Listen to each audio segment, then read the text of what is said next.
12 से 2 देश का पॉलिटिकल शो देख रहे हैं आप। वरिष्ठ पत्रकारों का पैनल लगातार हमारे साथ बना हुआ है। कल जेपी नड्डा ने मोदी कैबिनेट में मंत्री पद की शपथ ले ली है और इसका मतलब ये है कि अब वो बीजेपी अध्यक्ष नहीं रहेंगे। तो सबसे बड़ा सवाल यही कि दुनिया की सबसे बड़ी पार्टी का अध्यक्ष कौन? मोदी कैबिनेट में आए नड्डा, बीजेपी अध्यक्ष कौन बनेगा? इसी सवाल को लेकर जरा चर्चा करते हैं। प्रदीप सर, ये बड़ी जिम्मेदारी और ऐसे में जितने बड़े कद्दावर नेता जिनके नाम को लेकर चर्चा चल रही थी कि जेपी नड्डा नहीं तो मुमकिन है इनको जगह मिलेगी, वो तो ज्यादातर मंत्री परिषद में शपथ लेते हुए कल नजर आए। हाँ बिल्कुल, तो इसका मतलब कोई सरप्राइज होगा। जितने नाम चल रहे थे, जो संभावना हो सकती थी, वो सब अभी जो जेपी नड्डा के घर पर चुनाव के बाद बैठक हुई, हाँ CR पाटिल भी हो गए, तो उसमें संघ के 3 पदाधिकारी भी गए थे।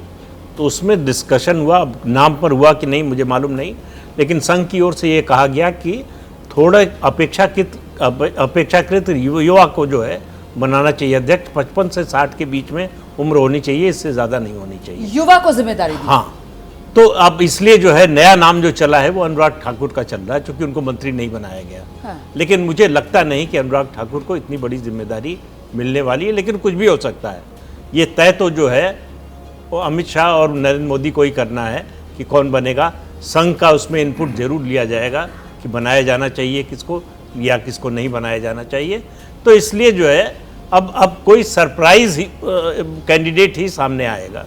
जितने नाम थे वो सब तो खारिज हो गए क्योंकि सबने शपथ ले लिया। ऐसे में सरप्राइज एलिमेंट आपको क्या लग रहा है? मेरे पास कोई अंदरूनी सूचना नहीं है जिसके आधार पर मैं कुछ कह सकूं, लेकिन मैं एक बात ये जरूर कहना चाहूंगा कि अगर आप जगत प्रकाश नड्डा का पूरा कार्यकाल देखें और हम लोग उनके बारे में जो आपसी चर्चाएं करते थे या उनकी जो टिप्पणियां होती थी या उनकी जो भूमिका होती थी, उसमें यही लगता था कि वो एक नाम मात्र के अध्यक्ष हैं जो परिश्रम काफी कर रहे हैं, लेकिन दरअसल उनके पास ऐसा कोई अधिकार नहीं है जिससे लगे कि वो एक स्वायत्त और संप्रभु अध्यक्ष हैं पार्टी के, जैसे कि अमित शाह थे।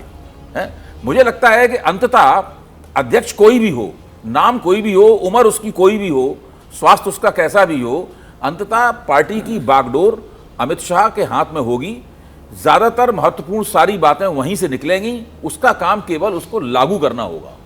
विजय जी, बिल्कुल ठीक है, इस बात से मैं बहुत सहमत हूँ अभय जी की बात से कि अभी जब सरकार होती है, एक बात को और समझना चाहिए, जब सरकार आपकी चल रही हो, केंद्र में सत्तारूढ़ आप हों, तो एक ऐसा अध्यक्ष चाहिए जो सरकार के साथ समन्वय के साथ चल सके। एक ज़्यादा ताकतवर अध्यक्ष और सत्ता दोनों में कन्फ्रंटेशन होता है। जेपी नड्डा साहब ने पूरे अपने कार्यकाल के दौरान बहुत मेहनत की, परिश्रम किया पार्टी को आगे बढ़ाने में भी, कैंडिडेट्स को लेकर भी, लेकिन फैसला लेने का अधिकार अमित शाह और प्रधानमंत्री नरेंद्र मोदी जी के पास रहा। आपने देखा होगा कि पार्टियों के आने, सरकार बनाने, नई सरकारों को बनाने, नए गठबंधन बनाने, ये सारे महत्वपूर्ण फैसले अमित शाह जी औपचारिक तौर पर कर रहे थे और इसकी एक औपचारिक जो साइन करना हो या मुलाकात है वो जेपी नड्डा साहब किया करते थे। तो उससे एक समन्वय बना रहा और आराम चलता रहा। और अब भी मुझे नहीं लगता कि इस कार्यकाल में भी प्रधानमंत्री और अमित शाह के से उस पर संगठन पर पकड़ कमजोर होगी, इसलिए कोई भी बने। अनुराग जी का मुझे संभावना इसलिए कम लगती है क्योंकि अभी हिमाचल से ही जेपी नड्डा साहब अध्यक्ष रहे हैं, तो दोबारा हिमाचल से अध्यक्ष बने इसकी संभावना कम है। मुझे लगता है उन्हें राष्ट्रीय महामंत्री के तौर पर या एक बड़ी जिम्मेदारी उस तरह से दी जाए संगठन में, लेकिन जो भी होगा वो अनौपचारिक अध्यक्ष तो अमित शाह जी रहेंगे, ऐसा मुझे लगता है। जी, तो कमोबेश जो भी इस पद पर आएगा, बीजेपी अध्यक्ष पद पर, उसको रास्ता दिखाने के लिए वो अनुभव अमित शाह का, प्रधानमंत्री नरेंद्र मोदी का वो तो है ही। तो ऐसे में यहाँ पर कोई नया चेहरा, सरप्राइज एलिमेंट वो देखने के लिए मिल सकता है। पहली बात तो ये है कि कोई मंत्री नहीं बनेगा, इससे मैं इनकार नहीं करता, क्योंकि जेपी नड्डा मंत्री थे तब वो अध्यक्ष बने थे, बाद में रिजाइन किए थे।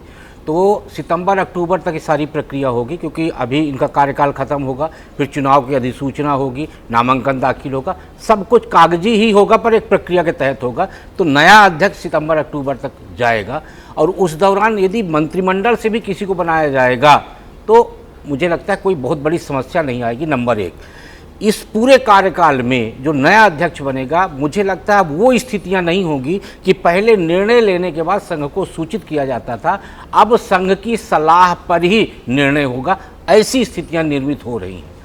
तीसरा, सबसे महत्वपूर्ण ये है कि आएगा कौन, तो संघ की तरफ से एक सरप्राइज नाम आया था 2010 में नितिन गडकरी का, जिसकी कहीं चर्चा नहीं थी।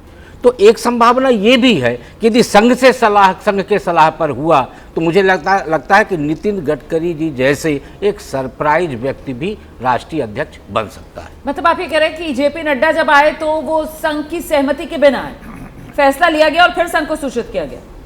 जी, मैं यही कहना चाह रहा हूं ठीक कि है। उस इस समय बीच पर बड़ी बहुत खबर आ सारे रही है, जरा निर्णय, जल्दी मैं से। सिर्फ नड्डा जी की बात नहीं कर रहा, जितने उस फैसले समय उस दौर पर में लिए गए। संगठनात्मक बहुत सारे निर्णय हुए जो निर्णय के बाद संघ को बताया ठीक गया। है, संघ की सलाह नहीं ली गई वो फैसले लेने से पहले, लेकिन अब तस्वीर बदलेगी क्या, इस पर भी आगे चर्चा करेंगे। जैसे ही घड़ी का काटा दोपहर 2:30 पे आए, बबीता जी का दिल सास बहू साजिश के लिए मचल जाए।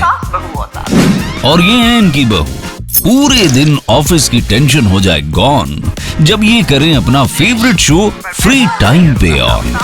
इनकी तरह आप भी देखें अपना फेवरेट शो अपने टाइम पर और डाउनलोड कीजिए एबीपी लाइव ऐप अपने स्मार्ट टीवी पर।